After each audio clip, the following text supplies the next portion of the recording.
Israel jadi anggota Dewan Perdamaian tapi kembali serang Gaza, DPR RI mengecam. Respons Istana. Zionis Israel kembali melancarkan serangan di Gaza pada Sabtu 31 Januari lalu, hanya selang beberapa hari setelah Israel dan Indonesia resmi bergabung dengan Dewan Perdamaian yang dibentuk oleh Presiden Amerika Serikat Donald Trump. Gencatan senjata dilanggar dan 32 warga meninggal dunia. Serangan ini tentu menuai kritik dari dunia internasional yang menanggapi apa gunanya membentuk perdamaian jika serangan terus dilakukan. Dan mirisnya lagi, Indonesia ikut iuran untuk perdamaian ini, serta akan mengakui Israel sebagai negara ketika Israel mau mengakui Palestina. Tapi kenapa Palestina masih saja diserang? Apakah benar ada perdamaian di dalamnya? Gimana menurut kalian?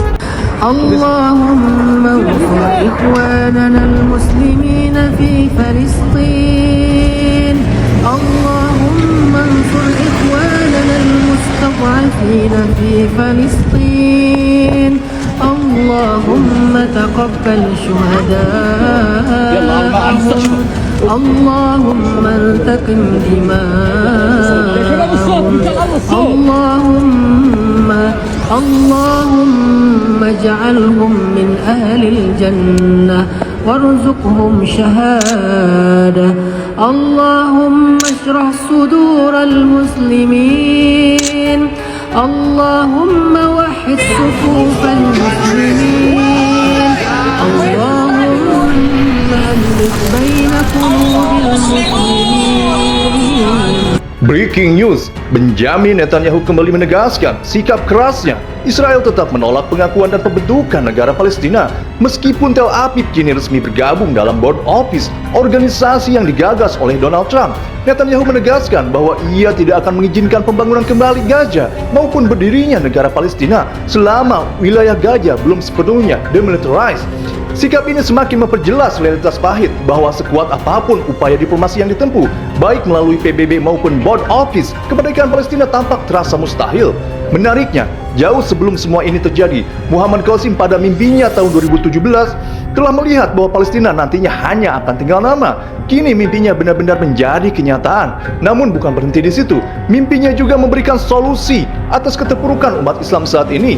Menurut mimpi tersebut, kunci kebangkitan umat Islam bukanlah bergantung pada kekuatan politik global, tetapi kembali kepada tauhid yang murni dengan menghapus segala kesyirikan dan bentuk-bentuknya dan bersandar sepenuhnya kepada Allah.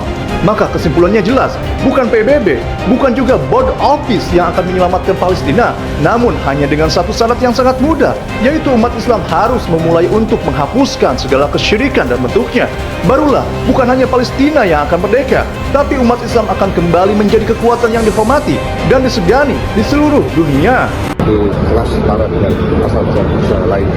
Mas, kemarin kan Sabtu ada Gaza, ada serangan Mas dari Israel hari Sabtu.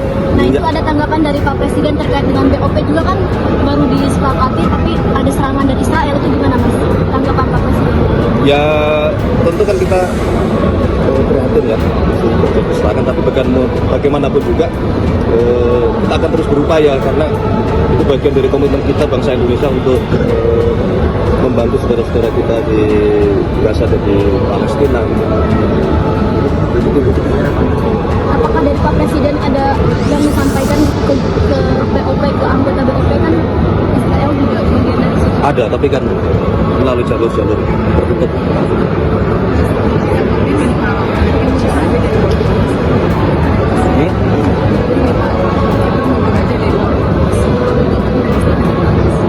Nah, kita nanti akan berdialog dengan MUI dan kami, dan kita akan berikan penjelasan kenapa kita memutuskan untuk bergabung di board office ini. Itu kan bagian dari cara kita membangun dialog. Kalau kita tidak ikut bergabung, bagaimana kita berdialog untuk memberikan masukan, memberikan pendapat dalam rangka kita memastikan perjuangan kita supaya bangsa Palestina bisa diakui kemerdekaannya. Israel lagi-lagi melancarkan serangan udara ke wilayah Gaza pada 31 Januari lalu. Ini menyasar pengungsian dan tenda-tenda di Sheikh Radwan dan Rimal. Setidaknya 32 orang meninggal dunia, mayoritas adalah anak-anak dan perempuan, teman-teman. Netizen Indonesia menyoroti hal ini karena Indonesia baru saja tergabung di dalam Dewan Perdamaian bersama Israel. Serangan udara yang dilakukan oleh Israel membuat publik bertanya, terutama netizen Indonesia, apa gunanya board office buatan Trump atau Dewan Perdamaian kalau serangan ini masih saja dilakukan. Dan serangan tersebut dilakukan pada saat gerbang di Rafah mulai dibuka kembali. Ini benar-benar keji. Dan kita tahu sendiri bahwa Israel itu kan tergabung di dalam Dewan Perdamaian bersama dengan Indonesia. Netizen dunia mengancam secara serius kinerja dari Dewan Perdamaian ini. Padahal untuk masuk dalam keanggotaan Dewan Perdamaian ini harus bayar uang triliunan rupiah kan? Lalu kenapa Gaza masih diserang?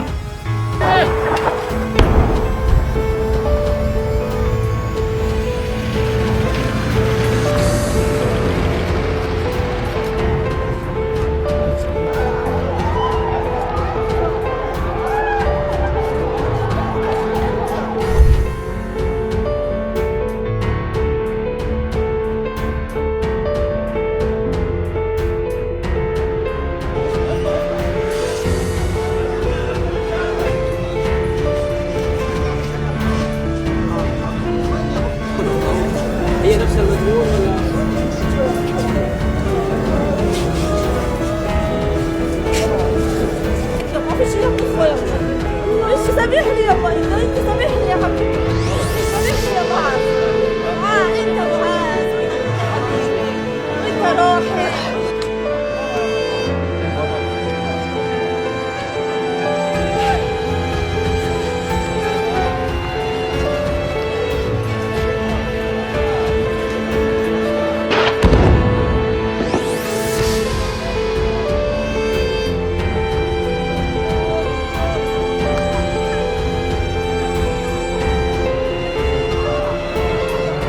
Wacana dan isu-isu kontroversial muncul saling berebut dan sebagainya. Nah, di tengah ketidakmenentuan ini, kalau kita memang sungguh ingin berbuat sesuatu untuk membantu Palestina menemukan jalan keluar dari masalahnya, maka kita harus hadir di semua arena. Apapun arena itu, apapun platform yang tersedia, kita harus hadir supaya kita bisa berbuat sesuatu. Karena kalau kita tidak hadir, kita hanya akan menonton dan membiarkan orang menentukan jalannya dinamika, jalannya pertarungan dan proses-proses yang berlangsung sesudah. Maka menurut saya keputusan Presiden untuk bergabung dalam World of Peace ini, saya kira adalah keputusan yang tepat berdasarkan komitmen yang abadi untuk membantu Palestina. Telah dinyatakan bahwa World of Peace ini dibuat untuk menjadi wahana membicarakan tentang perdamaian di Palestina, untuk Palestina. Kalau tidak ada pihak yang sungguh-sungguh punya komitmen membantu Palestina ada di dalamnya, siapa yang akan bersuara demi Palestina? Maka menurut saya harus ada di dalam platform yang tersedia itu suara yang membela kepentingan Palestina. Dan platform yang sekarang tersedia adalah World of Peace. Kita tahu bahwa di dalamnya pasti ada banyak kepentingan, pasti ada kepentingan Israel, pasti, tidak mungkin tidak. Tapi bagaimana mungkin perdamaian bisa tercapai tanpa mendialogkan kepentingan-kepentingan yang berbeda? Maka kalau ada pihak-pihak yang di dalamnya mewakili kepentingan Israel, katakan kepentingan Amerika, dan lain sebagainya, harus ada aktor yang berpartisipasi untuk menyuarakan kepentingan Palestina. Serangan udara Israel kembali mengguncang jalur Gaza pada Sabtu 31 Januari 2026. Sedikitnya 32 orang dilaporkan tewas dalam serangan itu, termasuk anak-anak dan perempuan. Serangan ini terjadi hanya beberapa hari setelah Israel resmi bergabung dengan Dewan Perdamaian Gaza yang digagas oleh Presiden Amerika Serikat Donald Trump. Militer Israel mengeklaim serangan itu dilakukan sebagai tanggapan atas pelanggaran gencatan senjata Hamas. Meski gencatan senjata yang dimediasi AS memasuki fase kedua awal bulan ini, kekerasan di wilayah Palestina masih terus berlanjut. Kedua pihak juga saling menuduh telah melanggar perjanjian tersebut. Adapun serangan terbaru ini terjadi setelah Israel mengumumkan akan membuka kembali penyeberangan Rafah yang penting antara Gaza dan Mesir pada Minggu 1 Februari 2026 secara terbatas. Juru bicara Badan Pertahanan Sipil Gaza, Mahmud Basal mengatakan, jumlah korban terus bertambah sejak subuh hari, di mana sebagian besar korban merupakan warga sipil tak bersenjata. Mencapai perdamaian di Gaza, yang jelas penderitaan rakyat Gaza. Ya Allah Pak, perdamaian apanya Pak? Buktinya tuh hari ini Pak, Gaza diserang lagi, sadis, biadab. 29 warga tewas Pak. Hah? Aduh, saya nggak percaya tuh dengan namanya PM Israel yang orang-orang yang begonoan. Sudah berkali-kali ingkar janji, ya, gencatan senjata, tapi mereka tetap aja mengirim rudal-rudalnya, roket-roketnya ke Gaza, Pak. Ya Allah, sedikit pun saya nggak percaya, Pak. Buktinya itu, buktinya masih aja tuh mereka menyerang saudara-saudara kita di Gaza sana. Apa bisa dipercaya omongan seperti itu? Gak ada ngefek tuh pertemuan yang Bapak temui kemarin sampai menyumbang segitu gedenya. Jangan-jangan duit itu buat beli senjata buat saudara-saudara kita, menghancurkan saudara-saudara kita di Gaza. Please deh Pak Prabowo. Lagi-lagi dunia dihebohkan oleh sebuah berita viral, Palestina dibom kembali. Katanya dunia sudah sepakat soal Board of Peace. Katanya ada meja diplomasi, ada perjanjian, ada komitmen menjaga kemanusiaan. Tapi hari ini Palestina dibom lagi. Pertanyaannya sederhana. Kalau Board of Peace benar-benar tentang perdamaian, kenapa yang terus jatuh justru anak-anak, rumah sakit, dan warga sipil? Ini bukan lagi soal siapa yang benar atau salah di atas kertas. Ini soal nyawa. Soal nyawa manusia yang terus jadi angka statistik. Setiap bom yang jatuh adalah bukti bahwa perdamaian hari ini masih lebih sibuk rapat daripada bertindak. Dunia cepat sekali bersatu saat bicara ekonomi, cepat sekali kompak saat kepentingan politik terganggu. Tapi ketika Palestina diserang, dunia mendadak bingung bersikap. Board of Peace tanpa keberanian menekan pelaku kekerasan hanyalah simbol kosong. Indah di dokumen, tapi hening di medan penderitaan. Dan yang paling menyakitkan, yang terbunuh bukan tentara, tapi anak-anak yang bahkan belum sempat tahu arti damai. Kalau perdamaian cuma jadi jargon, kalau kemanusiaan cuma jadi narasi, maka bom akan selalu lebih keras daripada pidato. Palestina tidak butuh simpati semata. Palestina butuh keadilan yang nyata. Karena perdamaian tanpa keadilan bukanlah damai. Itu hanyalah penundaan tragedi. Sejumlah sasaran dilaporkan terkena serangan, mulai dari apartemen tempat tinggal, tenda, tempat penampungan, hingga kantor polisi yang mengakibatkan bencana kemanusiaan. Di lingkungan Rimal, Kota Gaza, sebuah unit apartemen hancur total. Salah satu serangan menghantam kantor polisi di distrik Sheikh Radwan, pusat kota terbesar di wilayah itu. Direktorat Jenderal Kepolisian Gaza mengatakan 7 orang tewas dalam serangan itu, termasuk 4 petugas polisi wanita. Di Gaza Selatan, serangan lain mengenai tempat perlindungan di Al-Mawasi, wilayah padat pengungsi. Kepulan asap tebal terlihat membumbung di atas ribuan tenda yang berdiri berdekatan. Militer Israel menyatakan serangan tersebut sebagai tindakan balasan atas dugaan pelanggaran gencatan senjata oleh Hamas setelah warga Palestina keluar dari terowongan di kota Rafah. Israel mengeklaim telah menargetkan komandan serta pasukan Hamas dan Jihad Islam di sejumlah titik di jalur Gaza. Sementara itu Hamas mengutuk serangan tersebut dan menyebutnya sebagai kejahatan brutal terhadap warga sipil. Memang ini persis seperti perkiraan masyarakat Timur Tengah ya, bahwa Israel itu sangat sulit dipercaya. Mereka itu kalau dalam bahasa Arab itu adalah munafik ya. Kalau berbicara itu bohong, kalau membuat komitmen mereka itu ingkar, dan kalau sudah membuat kesepakatan, mereka akan menggunting dalam lipatan.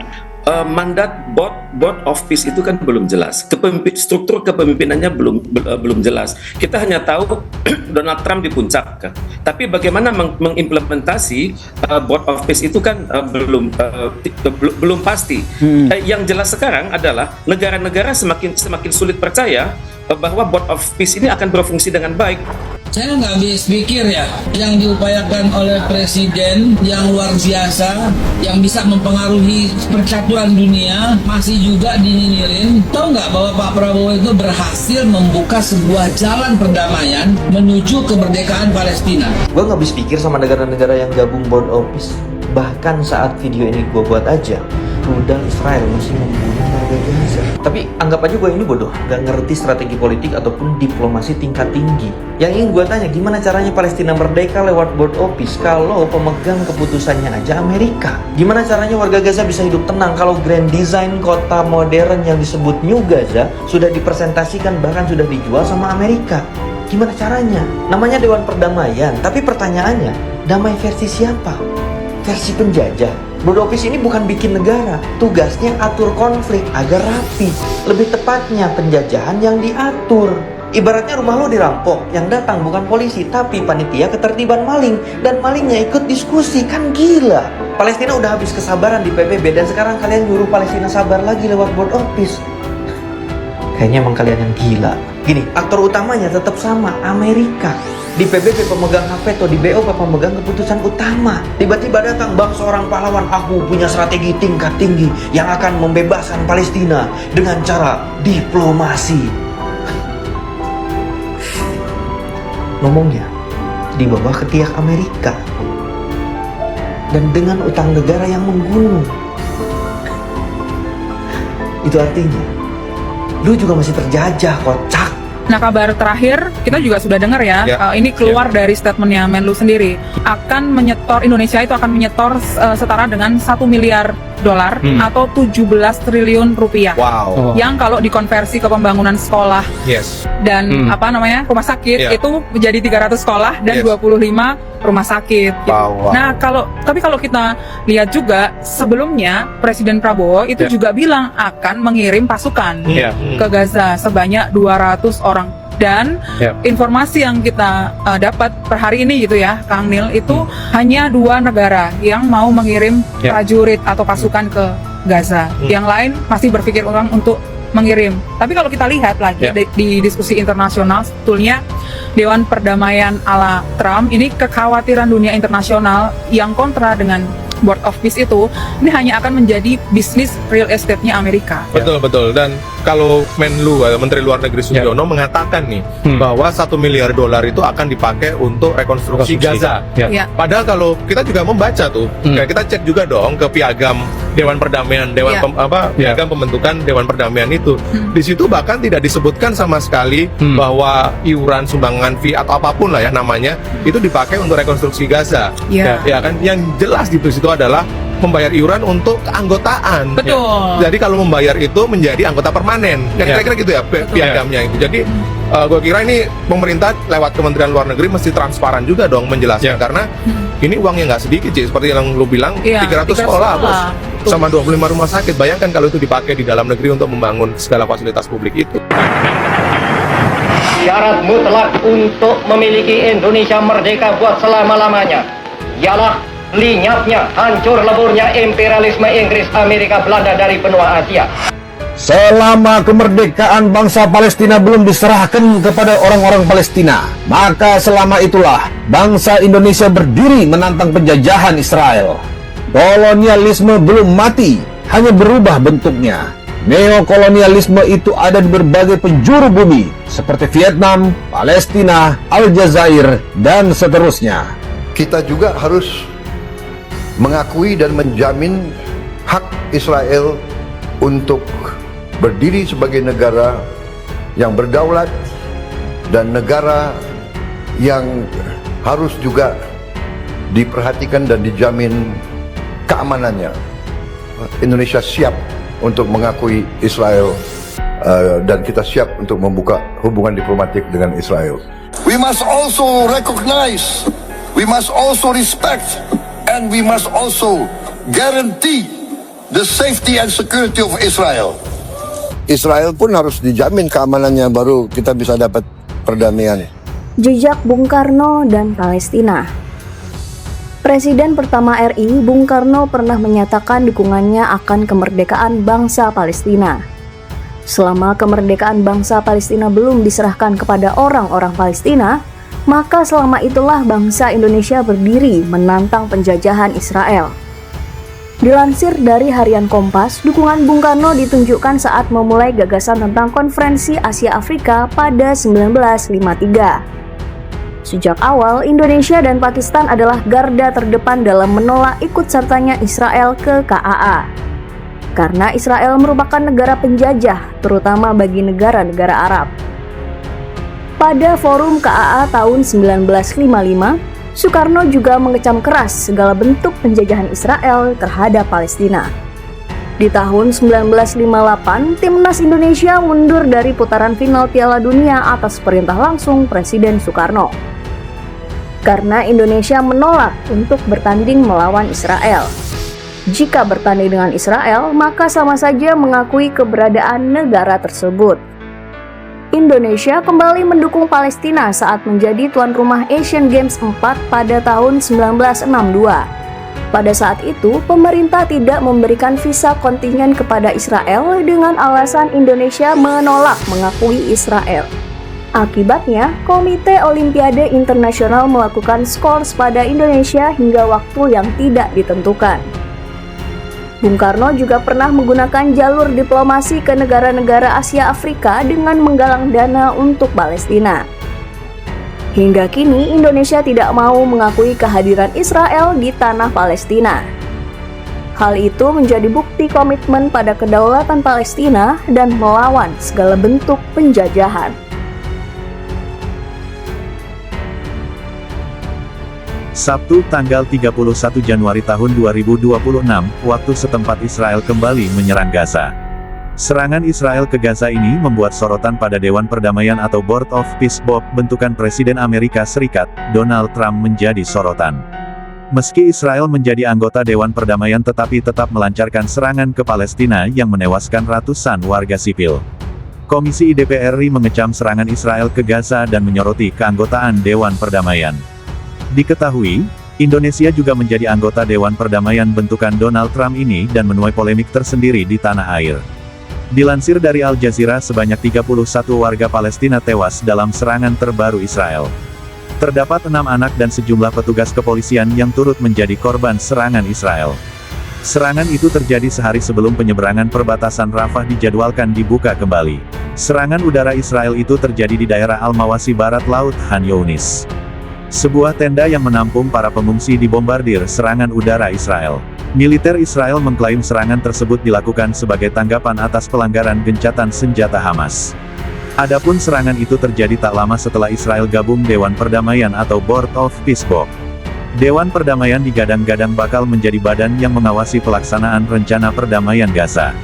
Mereka bertugas mengawasi penyelesaian konflik perang secara permanen di Gaza.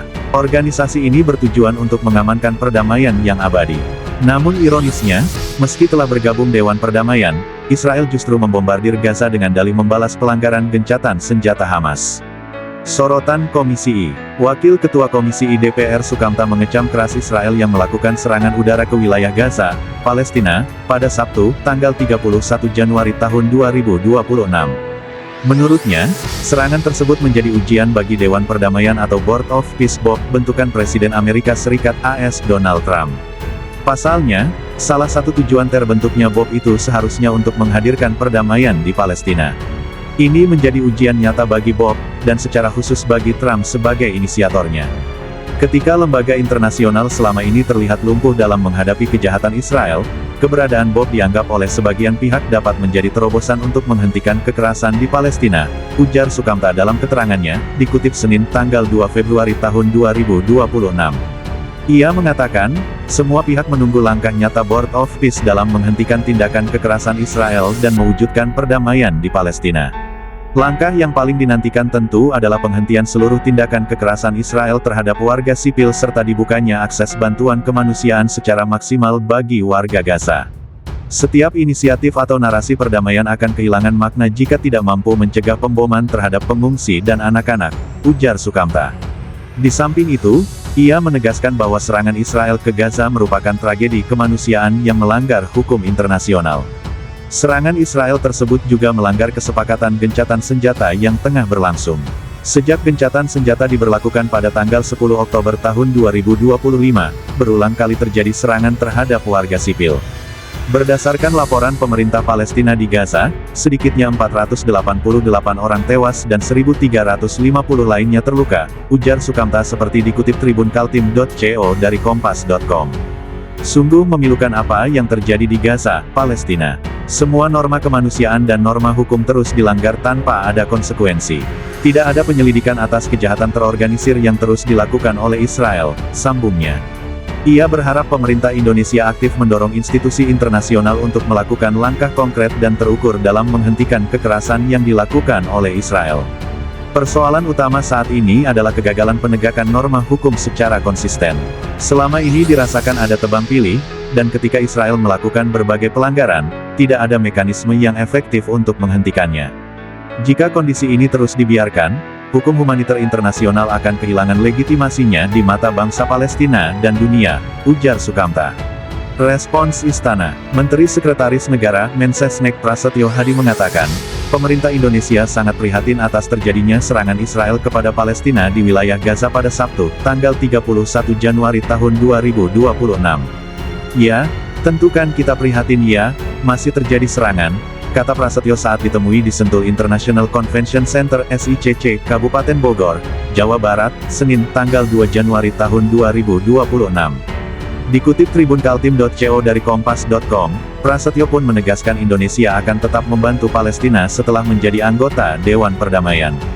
Ia menyebutkan, Presiden Prabowo Subianto juga telah memberikan masukan kepada negara-negara anggota Dewan Perdamaian atas serangan Israel tersebut. Ada, tapi kan melalui jalur-jalur tertutup, kata Prasetyo.